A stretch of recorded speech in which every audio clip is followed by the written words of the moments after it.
This is a cricketing podcast brought to you by four blokes who like to think they know a bit about cricket. Our second topic for the day is on the IPL auction. Of course, the tournament is coming up in April.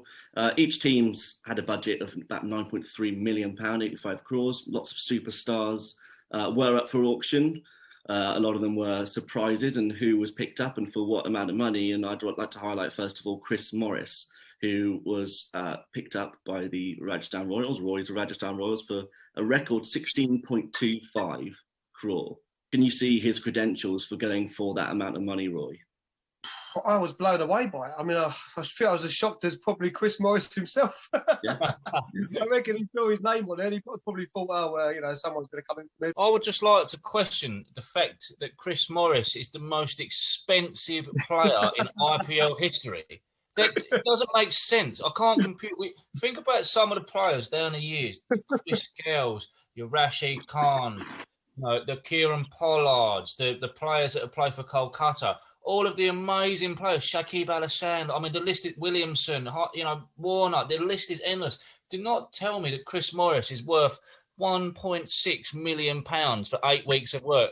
I'm not taking away from Chris Morris being an amazing cricketer. He is unbelievable. I would love him in my team. Roy, I'm jealous you've got him, mate. I'm honestly jealous. We needed someone like that. And who else was out there, really, that we could have bidded that much for as a supreme death bowler for us? I mean, I'm over the moon with it, absolutely over the moon. What'd you make of it, Rob? Yeah, no, I think it's a good sign. And as you say, it's just demand, isn't it? Two teams really wanted him, and that's why he went for so much. Well, we were in for him at the start, and I remember following on my phone at the time, and I was thinking, come on, that'd be so good. I would love Morris to smash everyone in. And then we just, after about 4 or 5 calls, we were like, nah. And then I said, yeah, Roy, you can have him, mate. But Chris Morris, 8 days later from the IPL draft, goes unsold in the 100. What do you think? What do you think the reasons for that is? Is it the experience playing in England? And that's a great question. I think the silence from all three of us, who normally don't stop speaking, says it all. I think in the 100, everyone had the bowlers that they wanted, though, didn't they? Bearing in mind that the 100 will have 10 ball overs, so you would want an absolute specialist in that. If you're going to call Chris Morris a death bowler specialist, then surely he would have gone for the mega bucks in 100 as well. So it's really interesting. Yeah, I'm not sure why that's the case. Other signings, Glenn Maxwell, obviously extremely controversial in this group. We've got some Glenn Maxwell lovers in this group. We've got some Maxwell haters. He went to Bangalore. Really, you should say all three of you hate him.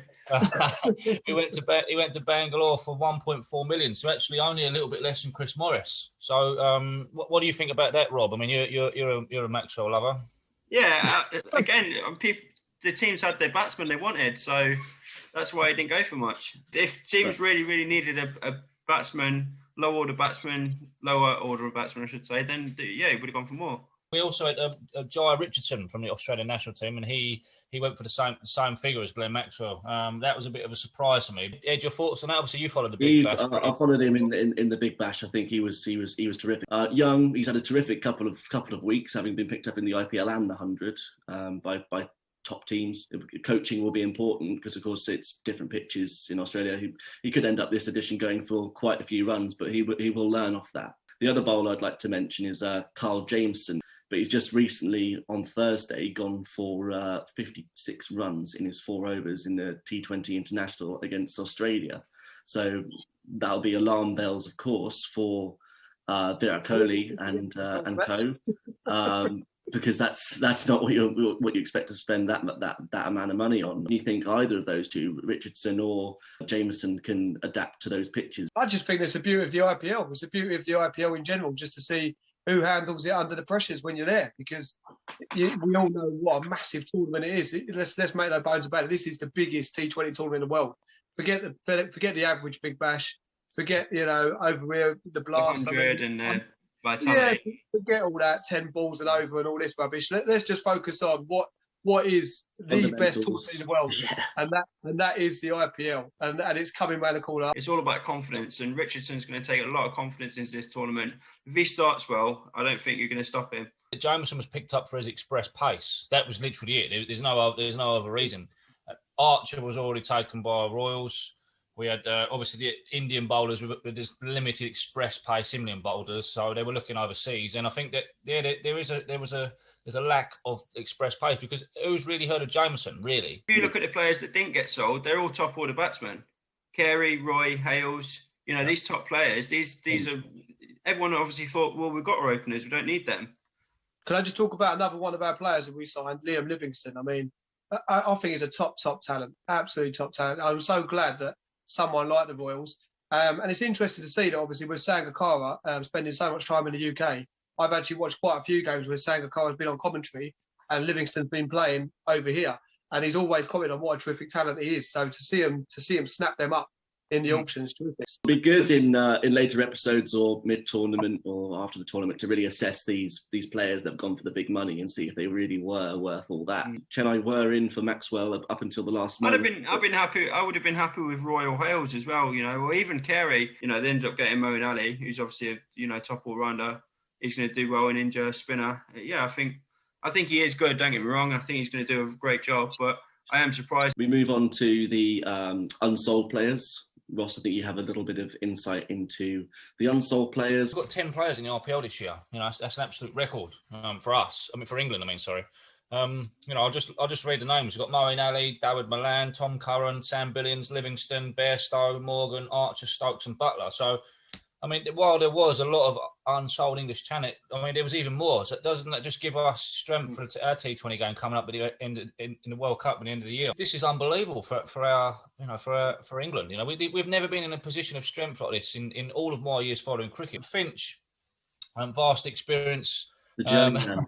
Very, very controversial in our group, but yeah, Finch vastly experienced. If he'd have been picked up, he would have been picked up for a cheap price, because obviously he had a massively average big bash. Maybe he's put on a bit of weight. I don't know. To think he's Australian's T20 captain. Yeah, it's brilliant. Long may it continue into the World Cup. He's not just a T20 captain. He's the ODI captain. He's not a bad captain. He just his form with the bat. I don't know. I'd question his decisions in that big bash as well. Was inexcusable. I'm not saying he can't come back. Obviously, class is permanent, form's temporary, but at the moment he is useless. And he probably needs a bit of a break from the Australian team as well. I think it's great for us, though. Going into that World Cup is one of the favourites.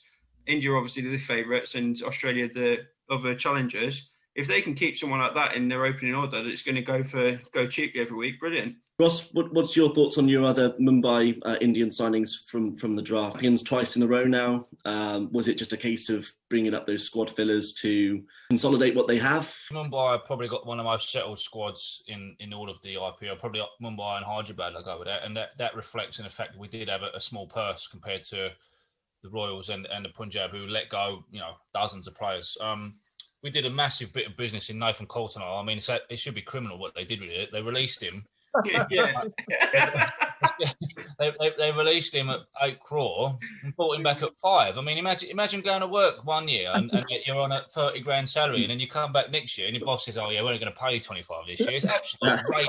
We've got Chris Lynn, who's amazing, and Quinton de Kock. So we've got our opening batsman field already, and Rohit Sharma obviously. We've got Kieran Pollard, who's just. Well, what do you say about the man? It was just a colossal. We've got a really settled team. It's massively settled. We've got Trent Bolt, obviously, Bumrah. We did take Arjun Tendulkar, which is Sachin's son. So I did predict that one. I don't know how many games they get. How about you, Roy? Obviously, you must be chuffed with your, it was the signings that Royals made this year. It was obviously a bit of a different from last year, but you must be well chuffed with that. I was actually pleased to see Steve Smith let go. Yeah. I just think some of the decisions he made last year, in terms of captaincy, Stokes come back into the side, and he'd come back from an injury, I think, and he only played 8 matches, but he didn't know where to put him. 1 minute he had him as he had done no batting whatsoever, and he put him in as an opener. What kind of pressure is that on a batsman who's just coming back? Well, he certainly had an up and down 5 years, recent 5 years, Steve Smith, hasn't he? From banging England around in tests to what happened, of course, in South Africa. I've got to ask you, mate, how do you feel that Kolkata went? Obviously, you made some shrewd signings this year. You've picked up some smart signings. I didn't see Shakib coming back for his 3rd time. Was the best all-rounder in the world at one point. And can certainly dislodge with the bat and bowl well as well. The experience counts. I just wanted that top order to be sort of protected a little bit more. we had Narayan come up there. I don't think Narayan should be batting up there. Even certainly Karan Nair as well, with his experience. I'm very excited about Nair. So it's not going to come in second. To come in probably third behind Rana. I'm hoping for a top four finish. And Harvey Singh. Sorry, I nearly forgot Harvey Singh then. Ross furious about that. Can't wait for him to kiss the Gold Cup badge. Rob, your team, CSK. I thought we'd be going in for an opening batsman overseas, really, and we went for Moeen Ali in the end, which is fine. He's a very good player, but yeah, I think we missed a trick there, really. Thank you for listening. This has been the latest episode of our podcast. Thank you for listening.